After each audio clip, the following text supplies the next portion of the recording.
전형적인 마약 중독자들의 상황을 떠올려 보자. 누군가가 집에서 혹은 친구들과 함께 마약에 중독되었고, 클리닉에 가서 중독 치료를 받는다. 클리닉은 마약 중독자들의 습관을 촉진하는 환경적 자극이 모두 제거되어 있다. 그런데 치료 후 다시 처음에 중독을 유발했던 온갖 신호가 존재하는 공간과 사람들에게로 돌아오면 또다시 쉽게 마약에 빠진다. 우리가 알고 있는 대부분의 전형적인 중독자들은 베트남 미군에 대한 연구 결과와 정확히 반대다. 헤로인 중독자 90%가 중독 치료 후 집으로 돌아와 다시 중독된다.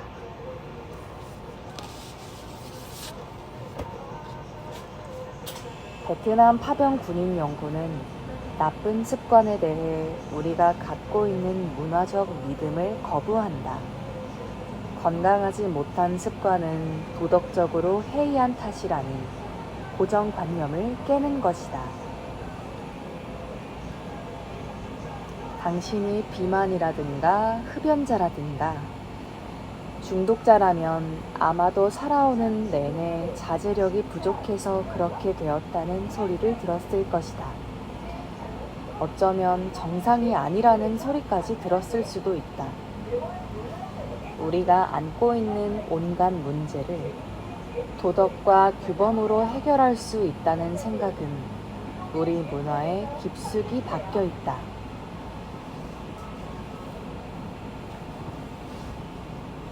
하지만 최근의 연구는 조금 다른 것을 보여준다. 과학자들은 어마어마한 자제력을 가진 듯 보이는 사람들을 분석하고 그들 역시 고통을 겪고 있는 다른 사람들과는 다르지 않다고 말한다. 다만 규범적인 사람들은 영웅적 의지나 자제력이 없이도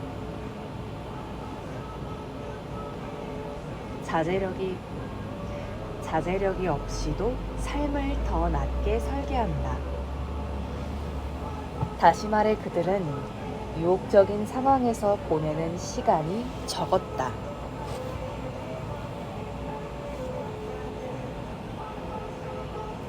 엄청난 자제력을 지닌 사람들은 전형적으로 자제력을 발휘할 필요를 최소화한 사람들이다. 자제력을 발휘할 일이 무척이나 적다면 자제하기도 쉽다. 그렇다. 인내, 열정, 의지는 성공의 근본적인 요소지만 이런 자질들은 더 규율 잡힌 사람이 아니라 더 규율 잡힌 환경에서 더 잘 발휘된다. 이는 뇌에서 습관이 형성될 때 어떤 일이 일어나는지를 이해하면 납득할 수 있다. 어떤 습관이 마음속에 인코딩 되어 있다면 그와 관련된 상황이 발생할 때 바로 그 습관을 이용할 수 있다.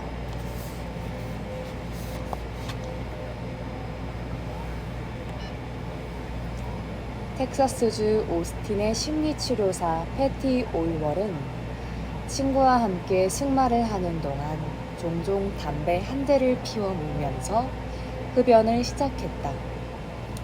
하지만 이후 그녀는 담배를 끊었고 그러고 나서 몇 년이 흘렀는데 이때 승마도 그만두었다.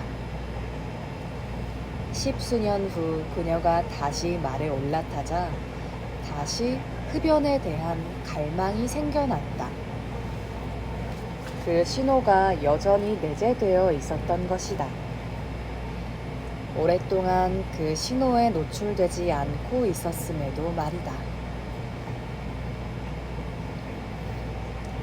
어떤 습관이 한번 인코딩되면 그와 관련된 환경적 신호가 다시 나타났을 때 해당 행동이 촉구된다.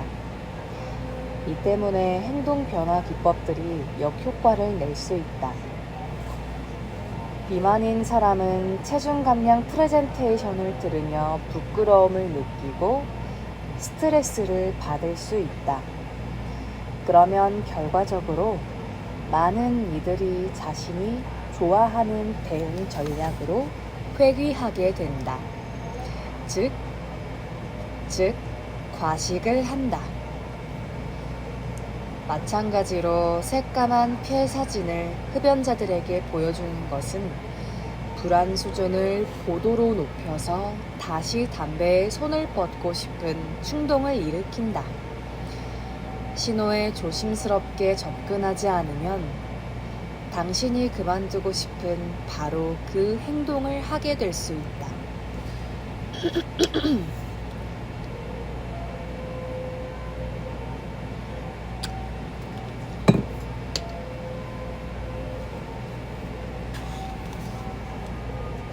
나쁜 습관은 그 자체로 촉매가 된다. 그 과정 자체가 서로의 촉매가 된다. 이런 습관들은 무감한 상태를 조성해 잘못하고 있다고 느끼면서 정크푸드를 먹고 정크푸드를 먹으며 잘못하고 있다고 느낀다. 텔레비전을 보면서 게을러졌다는 기분을 느끼고 게을러졌기 때문에 텔레비전을 더 본다. 건강에 대한 염려로 불안해지고 불안해졌기 때문에 담배를 피운다. 건강은 더욱 나빠지고 더 불안해진다. 끝없이 추락하는 나선형 볼이다. 나쁜 습관은 통제할 수 없는 멈추지 않는 기차처럼 계속된다.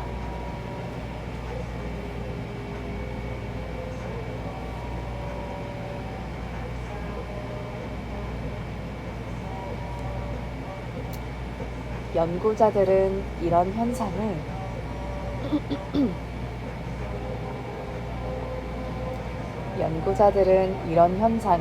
신호 유발 욕구라고 부른다.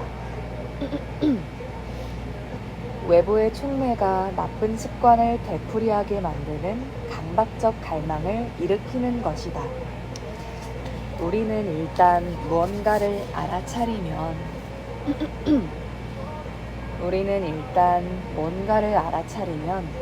그것을 원하기 시작한다. 이 과정은 내내 일어난다. 우리가 그것을 알아차리지 못하는 순간에도 말이다. 과학자들은 중독자들에게 0.033초 동안 코카인 사진을 보여주는 것만으로도 이것이 뇌의 보상 체계를 자극하고 욕구를 일으킨다는 사실을 발견했다. 중독자들은 심지어 뭘 받는지조차 몰랐을 정도여도 뇌가 이것을 의식하는 속도는 무척이나 빠르다. 약물은 그렇게 뇌에 새겨진다. 한마디로 습관을 버릴 수는 있지만 잊을 수는 없다. 습관이라는 정신적 홈이 뇌에 새겨지면 이를 완전히 제거하기란 거의 불가능하다. 한동안 행하지 않는다 해도 그렇다. 이는 단순히 유혹에 저항하는 것이 비효율적이라는 전략이란 의미이기도 하다.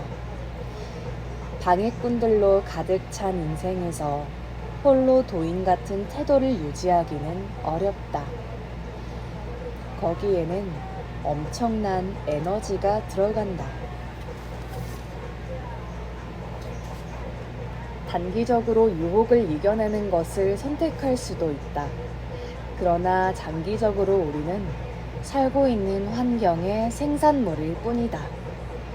직설적으로 말해서 부정적인 환경에서 긍정적인 습관을 지속적으로 유지하는 사람을 나는 본 적이 없다.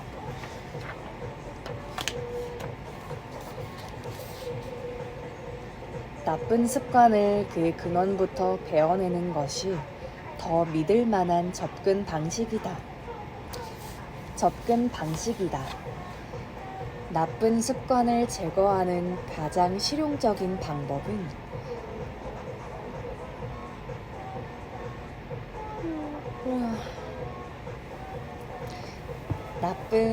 나쁜 습관.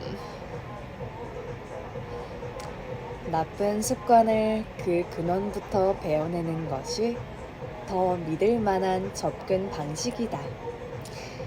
나쁜 습관을 제거하는 가장 실용적인 방법은 그것을 유발하는 신호에 노출되는 일을 줄이는 것이다. 어떤 일을 끝마칠 수 없을 것 같다면 휴대전화를 몇 시간 동안 다른 방에 두어라. 현실이 계속 불만족스럽다면 질투와 시기심을 자극하는 SNS 계정 팔로잉을 끊어라.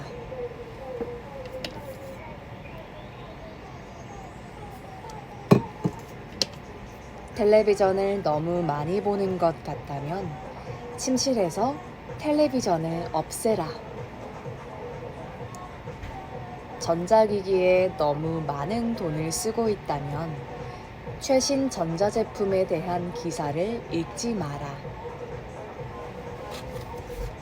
비디오 게임을 너무 오래 하고 있다면 비디오 콘솔의 전원을 끄고 벽장에 넣어라.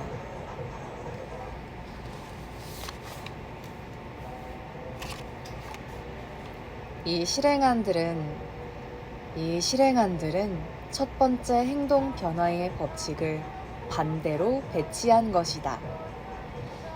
분명하게 만들어라가 아니라 보이지 않게 하라다. 나는 종종 이런 단순한 변화가 얼마나 효율적인지 그 결과에 놀라곤 한다. 하나의 신호를 제거하면 종종 습관 전체가 사라진다.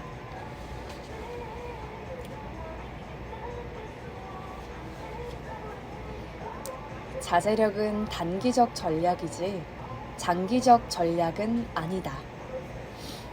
우리는 한두 번쯤 유혹에 저항할 수 있겠지만 매번 자신의 욕구를 무시하는 의지력을 끌어올릴 수는 없다.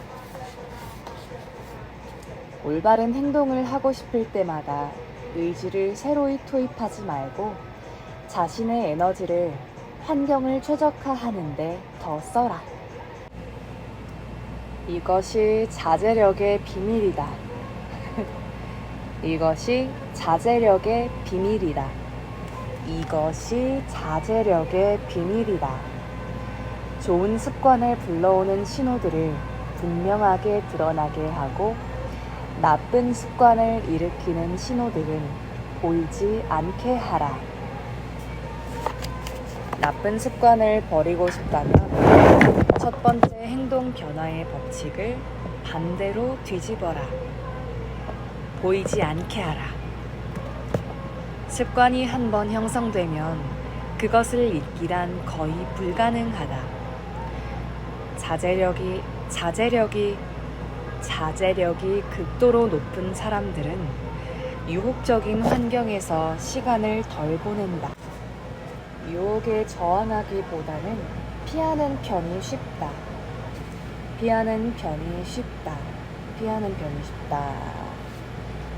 나쁜 습관을 제거하는 가장 효과적인 방법 중 하나는 그것을 유발하는 신호에 노출되는 일을 줄이는 것이다. 자제력은 단기적 전략이지 장기적 전략이 아니다.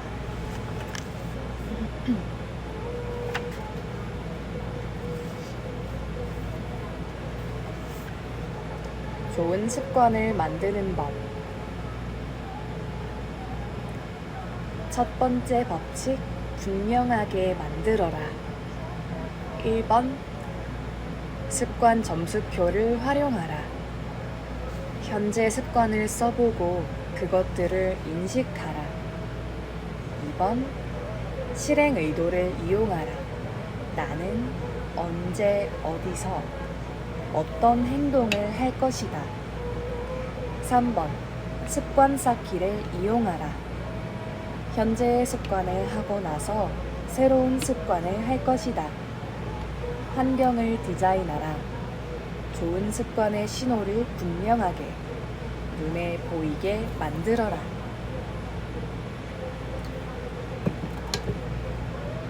두 번째 법칙, 매력적으로 만들어라. 세 번째 법칙, 하기 쉽게 만들어라.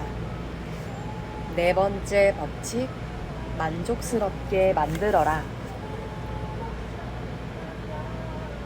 나쁜 습관을 버리는 법. 첫 번째 법칙, 보이지 않게 만들어라. 1번, 신호에 노출되는 횟수를 줄여라. 주변 환경에서 나쁜 습관을 유발하는 신호를 제거하라. 매력적이지 않게 만들어라. 하기 어렵게 만들어라. 불만족스럽게 만들어라. 두 번째 법칙, 매력적이어야 달라진다. 왜 어떤 습관은 더 하고 싶을까? 1940년대 네덜란드 과학자로 훗날 노벨상을 수상하는 니코 팀버게는 제갈매기 추적 조사를 통해 동기부여 요인에 대한 실험을 진행했다. 종종 북아메리카 해안을 따라 날아다니는 흰색과 회색 새들을 본 적이 있을 것이다. 다 자란 제갈매기는 부리에 작은 붉은색 점이 있는데 팀버게는 막 부화한 어린 새들이 먹이를 먹고 싶을 때면 그 점을 쫀다는 것을 발견했다. 그는 판지로 가짜 부리가 달린 새의 머리 부분을 만들어 부모 새들이 자리를 떴을 때 둥지로 가서 어린 새들에게 이 모형을 주었다. 부리는 딱 봐도 가짜였고 그는 아기 새들이 가짜 부리를 완전히 거부하리라 생각했다. 하지만 아기 새들은 판지 부리에 찍힌 붉은 점을 보고는 그것이 엄마의 부리라도 되는 양 마구 쪼아댔다. 아기 새들은 분명 이 붉은 점을 선호했는데 태어났을 때부터 유전적으로 프로그램 되어 있는 것 같았다. 또 아기 새들은 점이 클수록 더 빨리 쪼았다. 팀버게는 거대한 붉은 점 3개가 찍힌 부리를 하나 만들어 둥지에 가져다 두었다. 그러자 아기 새들은 기쁨에 겨워 날뛰면서 살면서 본 가장 큰 부리라도 되는 듯 붉은 점들을 쪼아댔다. 팀버겐과 동료 연구자들은 다른 동물들도 이와 유사한 행동을 한다는 것을 발견했다. 예를 들어 회색 기러기는 땅에 둥지를 짓는데 종종 엄마 기러기가 둥지를 떠났을 때 알 하나가 둥지 바깥에 굴러나오기도 했다.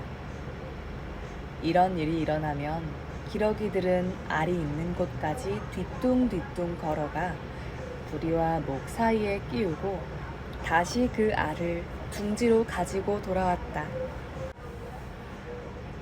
그런데 팀버게는 기러기들이 둥글기만 하면 어떤 물체든 가지고 온다는 것을 알아냈다.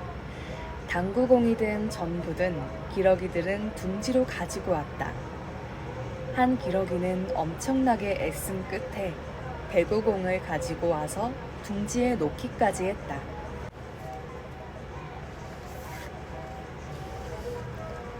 아기 제갈매기들이 붉은 점을 자동적으로 쪼아대듯 회색 기러기들 역시 본능적인 규칙을 따르고 있었다.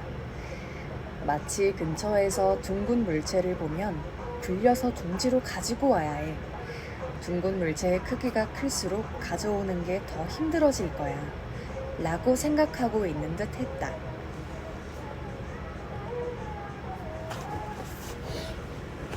이렇듯 동물들의 뇌에는 행동에 관한 특정 법칙들이 미리 탑재되어 있는 것 같다. 그 규칙이 과장된 형태로 나타나도 마치 크리스마스 트리 전구에 불이 들어오듯 반짝하고 켜지는 것이다. 과학자들은 이런 과장된 신호들을 초정상 자극이라고 부른다. 초정상 자극은 붉은 점 3개가 찍힌 불이라든가 배구공 크기만한 알같이 실제보다 더 강화된 자극으로 보통의 반응보다 훨씬 강한 반응을 끌어낸다.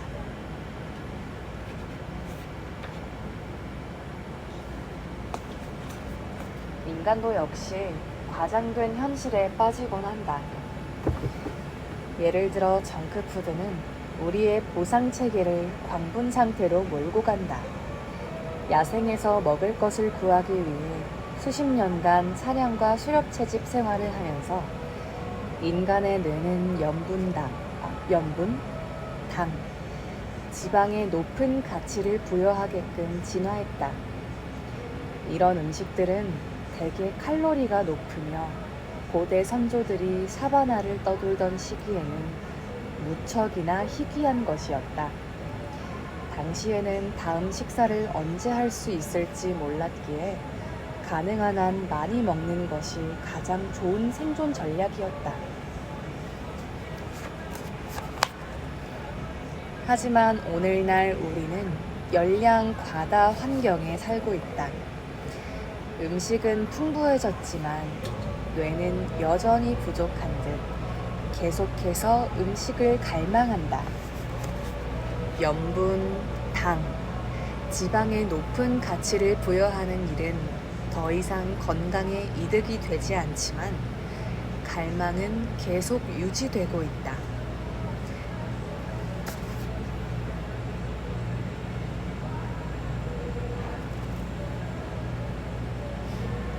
뇌의 보상 중추가 5만 년 동안 변하지 않았기 때문이다. 현대의 식품 산업은 진화적 목적 저 너머에 있는 구석기 시대의 본능을 확장시키는 데 의존하고 있다.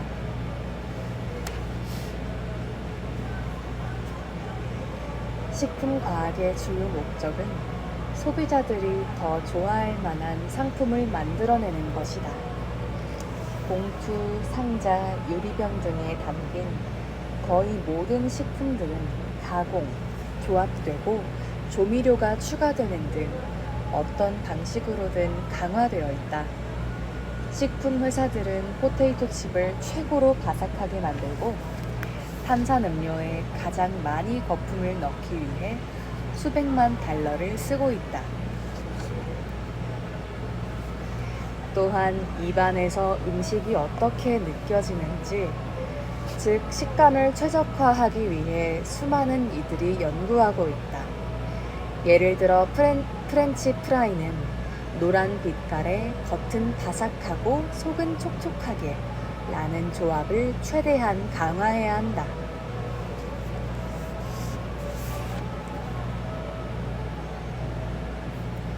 다른 가공식품들 역시 동적 대조가 강화되어 있다. 이 말은 바삭하면서도 부드러움과 같이 여러 감각들을 조합한다는 의미다. 바삭한 피자 크러스트 위에 녹아내린 치즈의 부드럽고 쫄깃한 식감, 바삭한 오레오 쿠키 가운데 필링된 부드러운 크림층을 떠올려보라. 반면에 가공되지 않은 자연식품은 계속 똑같은 식감을 제공한다. 케일을 입안에서 17번 씹으면 어떤지 생각해보라. 곧 우리의 뇌는 케일의 맛에 흥미를 잃고 포만감을 느끼기 시작한다. 하지만 피자처럼 동적 대조가 극대화된 식품은 새롭고 흥미로운 경험을 제공하며 더 먹고 싶게 만든다. 궁극적으로 이런 전략들을 세우기 위해 식품과학은 각각의 음식들에서 더 없는 행복을 찾아 고군분투한다. 소금, 설탕, 지방의 세심한 조합으로 뇌를 흥분시키고 계속 그것을 찾게 만들기 위해서다. 결과는 물론 과식이다. 소금, 지방, 설탕, 밀가루가 포함된 식품은 뇌에 더할 나위 없이 매혹적이기 때문이다. 먹는 행동과 비만에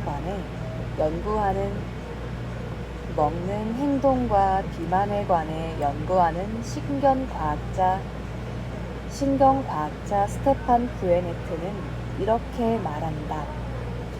우리는 뇌를 흥분시키는 신호에 무척이나 잘 반응하게 되었죠. 현대의 식품 산업, 그리고 여기에 저당 잡힌 과식 습관은 두 번째 행동 변화 법칙인 매력적으로 만들어라의 한 예일 뿐이다.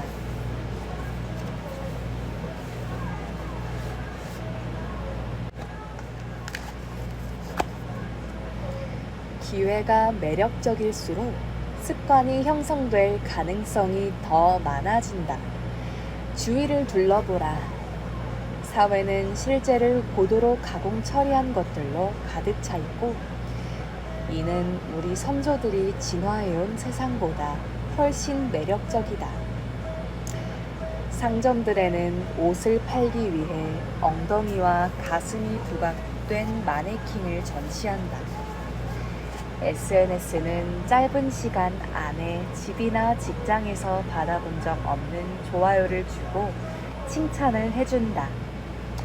온라인 포르노그래피에는 현실 세계에서는 묘사하기 불가능한 자극적인 장면들을 한데 이어붙인다. 광고는 조명과 화장 기술, 포토샵 편집 기술을 조합해 원래의 모습은 찾아볼 수 없는 인형 같은 모델을 만들어낸다. 이런 것들이 현대 세계의 초정상 자극이다.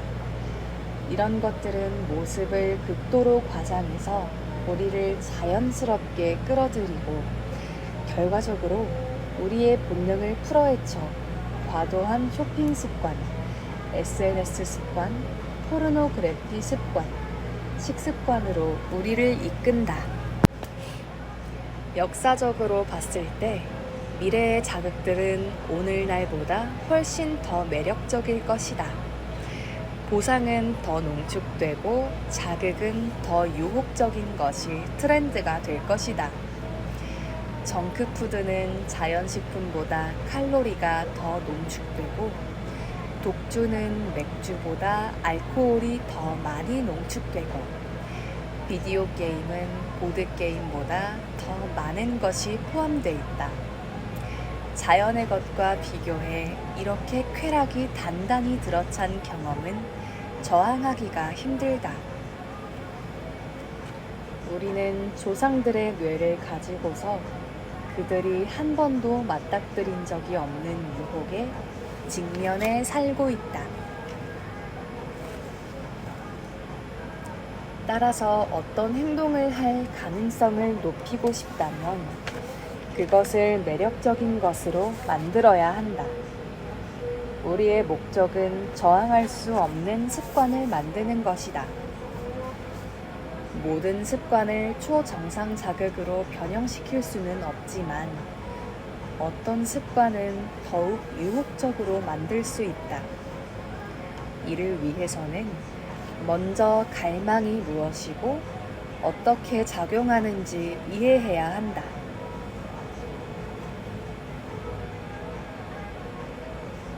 모든 습관들이 공유하고 있는 생물학적 특징, 즉 도파민 분비에 대해 먼저 알아보도록 하자. 배에다가